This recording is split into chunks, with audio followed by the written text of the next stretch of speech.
নমস্কার বন্ধুরা, ভ্রমণের চ্যানেলে আপনাদের সবাইকে স্বাগত জানাই। আজ আমি বানাবো রেস্টুরেন্ট স্টাইলে বেবিকর্ন চিলি। চলুন বন্ধুরা, তাড়াতাড়ি দেখে নিই। প্রথমে একটা পাত্রে জল আর নুন নিয়ে বেবিকর্নকে অল্প সেদ্ধ করে নেব।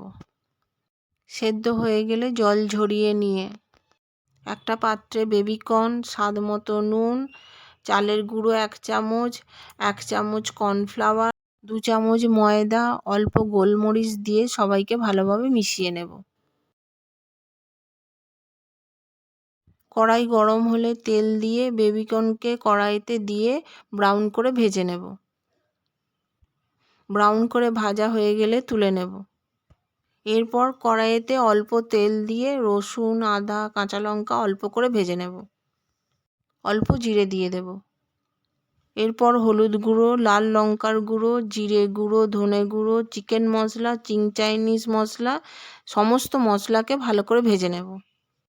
চৌকো করে কেটে রাখা পেঁয়াজ, হলুদ বেল পেপার, ক্যাপসিকাম, লাল বেল পেপার দিয়ে একটু নাড়াচাড়া করে নেব। এরপর ভেজে রাখা বেবিকর্নকে কড়াইতে দিয়ে দেব। এরপর অল্প নুন দিয়ে দেব। এরপর চিং চাইনিজ চাটনি, টমেটো কেচাপ দিয়ে দেব। কর্নফ্লাওয়ারকে জলে গুলে নিয়ে কড়াইতে দিয়ে একটু নাড়াচাড়া করে নেব। ঘন হয়ে গেলে গ্যাস বন্ধ করে দেব। আমি যেইভাবে বানালাম ওইভাবে বেবিকর্ন চিলিটা বানান আর আমাকে কমেন্ট করুন কেমন হয়েছে। লাইক, শেয়ার, সাবস্ক্রাইব করতে ভুলবেন না।